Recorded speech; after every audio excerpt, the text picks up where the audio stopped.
Hello dear students, आज हम discuss करेंगे। पिछले लेक्चर में हमने डिस्कस किया था सोल्यूबलाइज्ड वेट डाइज के साथ ग्राउंड के ऊपर हम रेजिस्ट प्रिंट कैसे बना सकते हैं। ठीक है, आज हम डिस्कस कर रहे हैं resist printing with aniline black died ground, कि अगर हमें ग्राउंड के ऊपर एनिलीन ब्लैक चाहिए तो हम रेजिस्ट प्रिंट कैसे बनाएंगे। अब ये ऑलमोस्ट आपके जो मैं आपको ये नोट्स विजिबल हो रहे हैं, this is almost same notes जो कि आपके सोल्यूबलाइज्ड वेट डाई में मैंने आपको शेयर किए थे। ठीक है, तो इसमें क्या है, रेजिस्टिंग प्रिंसिपल सेम है जैसे आपका सोल्यूबलाइज्ड वेट डाई में था। The development of aniline black dye is carried out under acidic oxidising condition. ठीक है, सो क्योंकि एसिडिक ऑक्सीडाइजिंग कंडीशन में एनिलीन ब्लैक डाई आपकी डेवलप होती है, कलर बनता है, तो इसकी opposite condition means alkaline and reducing condition should resist the development of aniline black dye. तो वही प्रिंसिपल हमने यहाँ भी अप्लाई किया है एनिलीन ब्लैक में भी, जो सोल्यूबलाइज्ड वेट डाई में अप्लाई किया था। वाइट रेजिस्ट पेस्ट सेम है जो आपको पहले बताई है। जैसे थिकनर लिया हमने, स्टार्च का थिकनर लेते हैं। सोडियम एसीटेट लिया है जो कि हमने सोल्यूबलाइज्ड वेट डाई में भी लिया था, माइल्ड एल्कली 10 से 15%। सोडियम थायोसल्फेट रिड्यूसिंग एजेंट का काम करता है, 10 to 15% लेते हैं। और पानी लिया और ये पेस्ट बना लिया। प्रोसीजर एंड पेस्ट सेम है। Procedure material is printed with resist paste as prepared above and partially dry. तो हमने प्रिंट इस पेस्ट से प्रिंट कर लिया और उसको ड्राई किया। अब हमने सेकंड स्टेप में material is padded with aniline black dye solution. वहाँ हमने क्या किया था, solubilized vat dye solution containing oxidizing agent and acid liberating agent. ठीक है ना, तो यहाँ हमने एनिलीन ब्लैक डाई ली है, उसकी जगह सोल्यूबलाइज्ड वेट डाई की जगह। After the material is steamed, जब इसके बाद हम स्टीमिंग करते हैं, द एल्कली और reducing agent present in the print paste resist the development of aniline black. यहाँ एनिलीन ब्लैक आएगा, सोल्यूबलाइज्ड वेट डाई नहीं आएगा। ठीक है, तो ये आप ध्यान रखना। तो यहाँ एनिलीन ब्लैक, तो जैसे हम प्रिंट करते हैं, स्टीम करते हैं, आपकी प्रिंट एरिया में जो है वो डाई अप्लाई नहीं होती है और ग्राउंड की डाई जो एनिलीन ब्लैक है वो अप्लाई हो जाती है। ठीक है, तो उसके बाद आपका ग्राउंड पर डाई अप्लाई हो गई, प्रिंट एरिया में हमारा वाइट रह गया।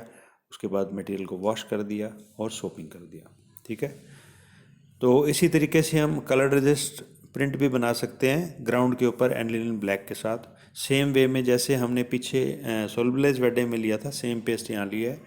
तो वेट डाई ले लिया, थिकनिंग पेस्ट ले लिया, स्टार्च का थिकनिंग, पोटाशियम कार्बोनेट एंड रोंगोलाइट से। ये वेट डाई को अप्लाई करने के लिए हमें कंडीशन चाहिए होती है, और यही कंडीशन एनिलीन ब्लैक के लिए रेजिस्टिंग कंडीशन भी है। ठीक है, तो स्टेप्स जो हैं आपके सारे सेम हैं कि सबसे पहले हमने ये वेट डाई वाली जो पेस्ट हमने बनाई है, कलर रेजिस्ट पेस्ट, ये इससे हम प्रिंट कर लेंगे। ठीक है, इससे प्रिंट करके ड्राई कर देंगे। अब हमारी वेट डाई वाली अप्लाई पेस्ट जो है प्रिंट एरिया में चली गई। ठीक है, अब मटेरियल को हमने पूरे को एनिलीन ब्लैक डाई के जो सोल्यूशन होता है, ठीक है, वो उससे हम पैड कर लेंगे। जो भी एनिलीन ब्लैक बनाने के लिए हमारे को जो कंडीशन चाहिए होती है, एनिलीन ब्लैक साल्ट होता है, ऑयल होता है, उसके साथ कैटलिस्ट होता है। वो आप डायरेक्ट स्टाइल की जो एनिलीन ब्लैक की जो प्रिंट पेस्ट है वो ले सकते हैं। ठीक है, तो यहाँ एनिलीन ब्लैक डाई के सॉल्यूशन में से, वहाँ पेस्ट बनाया था, यहाँ सॉल्यूशन बना रहे हैं क्योंकि ग्राउंड पे हमने इसको डाई करना है। तो यहाँ सॉल्यूशन में से इसको पास किया, उसके बाद मटेरियल को स्टीम किया।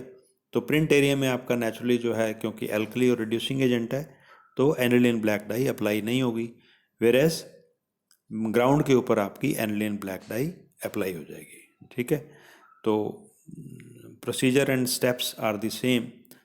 सिर्फ क्या चेंज हुआ है कि जहाँ पर हमने ग्राउंड पे सोल्यूबलाइज्ड वेट डाई लिया था, यहाँ पर क्या लिया, एनिलीन ब्लैक डाई, और उसके जो भी केमिकल्स हैं वो आप उसमें से ले सकते हैं।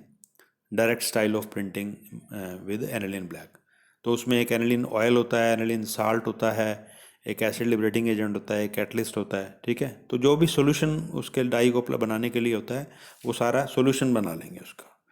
ठीक है, मेन कंडीशन क्या है, एक एसिड लिबरेटिंग एजेंट और एक ऑक्सीडाइजिंग एजेंट उसमें होना चाहिए, तभी हमारी ग्राउंड की डाई डेवलप होती है।